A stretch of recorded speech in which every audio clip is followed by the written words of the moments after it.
The David Pakman Show at davidpakman.com. Welcome to the bonus show. So I have a story to start with that really requires some nuance, as some of the stories on the bonus show do. Nuance that is often missing from at least many of the YouTube comments on our channel. So we've been talking since the beginning of this immigration debate in general, but particularly since it's been Donald Trump's administration who's been talking about immigration. We have been pointing out many empirical realities about immigration, but one of those is the reality that visa overstays, people who enter the country legally, they have some kind of legal status via a visa, could be a student visa, could be a work visa, different types of visas, and then they just stay. And as a result, because they're not coming over the border, but they're also entering legally to begin with, the entire wall border discussion doesn't even touch visa overstays. And I've pointed out that having a system to deal with visa overstays is sort of a must-have if you want to really be taken seriously when it comes to what immigration policy should be. Lo and behold, the Trump administration is Trump is directing his administration, maybe better said, to start dealing with the visa overstay problem that is a component of immigration. And this is where the nuance comes in is that if Donald Trump all of a sudden had an awakening about the right way to deal with immigration and the wrong way to deal with immigration and realized that rather than the wall and travel bans or whatever, dealing with visa overstays, dealing with the economies in the countries people are coming from to reduce the demand for people to even try to come to the United States illegally, that would be one thing. But this is a very coy or brazen, depending, I guess, on how much you look into it, way to try to justify further travel bans. And what is being done is that Donald Trump wants to do an additional travel crackdown on primarily African countries, including Nigeria, Somalia, Chad, Sudan, Togo, Liberia, Eritrea, and Sierra Leone. And he wants to shorten business visas and tourism visas that are given to these countries because they've identified those countries as having significant overstay problems or bigger than average overstay problems. So even though as a general thing, it's correct to say to deal with immigration, you have to deal with visa overstays, it's being done not in lieu of all of the things that we shouldn't be doing. It's being done in order to shore up credibility and momentum for doing more of the stuff that we really shouldn't be doing, like different types of travel bans, travel restrictions, visa restrictions. So it's really important. The right is going to, they're already doing it, but they are going to say, listen, you leftists said you wanted to deal with overstayed visas rather than the wall. Now Trump's dealing with overstayed visas rather than the wall, and you're still not happy about it. And that's why you need to understand the nuance, and you have to understand that this is not a general policy of saying we are taking attention away from travel bans on the wall in order to deal with visa overstays. It's we're going to put something up on the scoreboard that we're doing with regard to visa overstays to justify continuing the stuff that the left doesn't like, such as travel bans and doing the wall. So you got to have all the facts in order to understand what the sort of impetus is here. Usually when I tell you that the reality of climate change has been determined to be even worse than we previously thought, it's not surprising and it's depressing. And both of those adjectives apply here. It's not surprising and it is depressing that the Greenland ice is melting faster than previously thought, and it is contributing more to sea level rise than previously thought, according to a new study.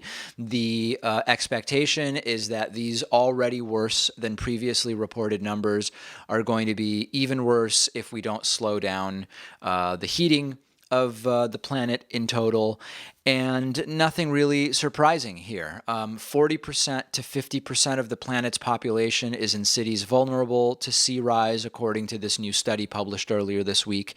This would, in the United States, apply to places like New York, Miami, and Los Angeles. Around the world, Tokyo and Mumbai would be heavily affected by sea level rise. And what I think is really important, there's a debate in general in politics about if we want to convince the other side to sort of come over to our way of thinking, should we do it on our terms or should we try to do it on their terms? And very often it's related to social issues. If we have one set of reasons for why we think abortion should be legal and a mother's choice, and the other side has a totally different sort of moral matrix as to why they believe that. Should we try to convince them to see the world through our morality, or should we find arguments about being pro-choice that will appeal to their morality? And there's a debate about that, okay? Oftentimes, many have come to the conclusion that it really doesn't make sense to try to appeal to others on your morality. You have to speak to them on their terms. And then there are counter arguments from people, including like Nathan J. Robinson, who I interviewed on the program, who said, nah, it really doesn't work to sort of stage arguments that you don't really believe in because you think they'll be appealing to other people. Don't do that. Just try to find common ground instead. With the issue of climate change, I think that there is a misunderstanding, which, if corrected, may not get people over to our side, but it might at least get them thinking, which is this financial argument. The right loves to say, do you understand how significant the cost would be for doing the things that the left wants to do, and some of the right, in their defense, on climate change? It would be so extraordinarily expensive because of what it would require doing to our energy industry, to our transportation industry, to so much of what we just assume is a part of our everyday life and will continue to be. If they could understand for a moment the economic impact of cities that have 40 to 50% of the planet's population potentially underwater, or in order to prevent them from being underwater, requiring, where it's possible, damming systems, the likes of which they have in Amsterdam, for example, the cost greatly exceeds, an ounce of prevention is worth a pound of cure, I think is the phrase. It's going to be way more expensive to protect these cities from sea level rise. And just imagine if one of these major world cities actually goes underwater, real estate, billions and billions of dollars of real estate becomes worthless immediately. That means property taxes on that real estate is not paid. That means cities cease to function. There's a very myopic view. If you care mostly about the cost, and there's an argument to be made that this is a moral crisis, and whatever it costs, we've got to bear. But if your primary focus is the cost, then do you really understand what you're talking about when we hear from science the degree of financial destruction that is possible if we don't turn the tide, for lack of a better term, not trying to use a pun? I feel like we should at least try to communicate that, even if it doesn't change people's minds. There's a Chelsea Manning related story I wanted to mention briefly. A federal appeals court has turned down former Army intelligence analyst Chelsea Manning's bid to overturn a contempt order that led to her jailing for refusing to answer questions from a grand jury investigating WikiLeaks. Her lawyers said that a district court judge ignored her claims that she was subjected to illegal electronic surveillance after her conviction at a court-martial back in 2013 for leaking all those thousands of diplomatic cables and military reports to WikiLeaks. But in a 2-page order, the Fourth Circuit Court of Appeals said it had no disagreement with U.S. District Court Judge Claude Hilton's decision last month to find Manning in contempt and send her to jail in Alexandria, Virginia, when she refused to answer questions related to an investigation of WikiLeaks. And this is now, at a certain point, there's going to have to be a bigger picture accounting of the attitude towards leakers, whistleblowers, victims of the surveillance industrial complex, etc. And this is one of those, sometimes on the show I've talked about, you can change, imagine a camera where you can sort of change the zoom. There are issues that are almost exclusively discussed at a very zoomed in level, when the proper zoom would be to zoom out and take a broader perspective.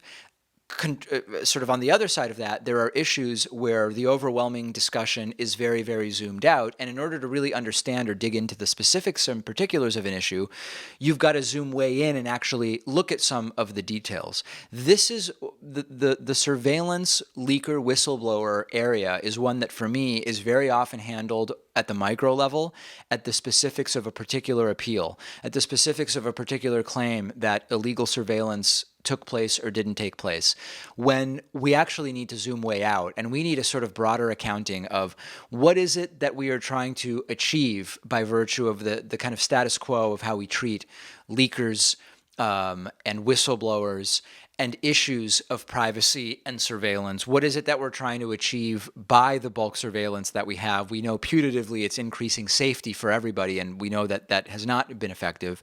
And I actually don't believe that anything is going to be resolved, even by fighting a lot of these issues at the micro level, if we don't step back and really re-examine sort of our relationship as a country to press that works with leakers and whistleblowers, to the leakers and whistleblowers themselves, and to some of these broader questions. Now, I'm not so naive that I don't recognize that the anti-abortion right knows you can't just at the national level campaign to make abortion illegal. It doesn't work that way. You need to start, as they are trying to do now that they have the Supreme Court with Donald Trump's many selections to the court.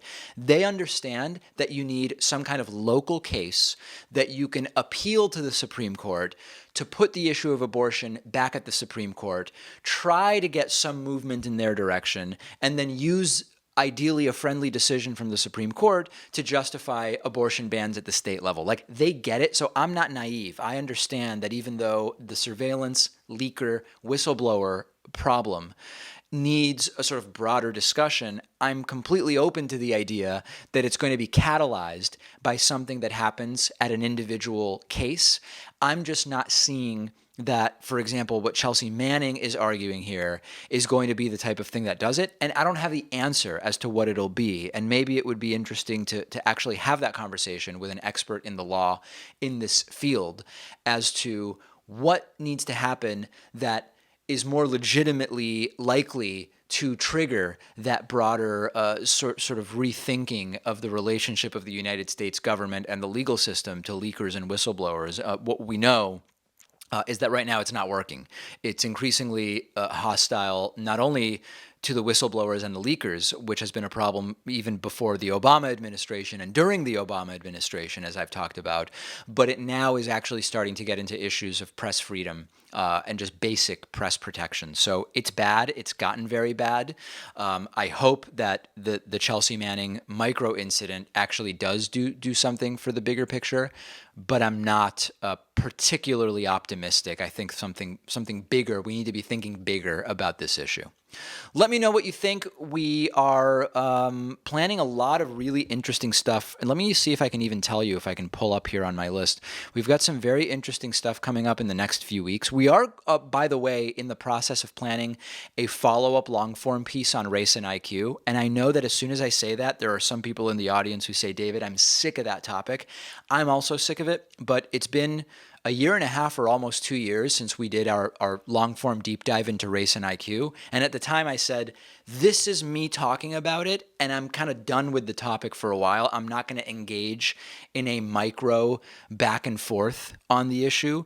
There has now been enough time where a lot of these race and IQ arguments have been consolidated into 3 or 4 main disagreements with the video we did. So I'm ready to sort of do a follow-up long-form piece, and I'm looking forward to doing it. And that will maybe be next week or the week after. We are scheduled to have a former senator and presidential candidate Mike Gravel on the program, who a lot of people are calling another version of Bernie with a little more attitude, some people are saying, and maybe we'll get a chance to make that call when we hear from Mike Gravel. That's coming up. We are also scheduled to have former prosecutor, or is he current prosecutor, Renato Mariotti, who has become very well known in legal circles for his appearances on corporate media, and I really want to talk to him about some of the nitty-gritty of what's going on legally with the Mueller report. And then I am personally really looking forward to this. We're scheduled to have Cal Newport on. Cal Newport is very well known in some circles and totally unknown in others. Cal Newport wrote a phenomenal book called Deep Work about the sort of attention crisis in modern social media smartphone society. That is an extraordinary book that I'm rereading now in advance of our interview. He also wrote more recently Digital Minimalism, which is also a tremendous book about better sort of electronics habits. And we're going to be interviewing him. And it's the type of interview I really look forward to because it's just someone I personally want to ask stuff of. So those are some of the things coming up and much more. We do have a period in late May where I will be away on a very interesting work project, but I'll tell you about that when we get closer in the second half of May. The David Pakman Show at davidpakman.com.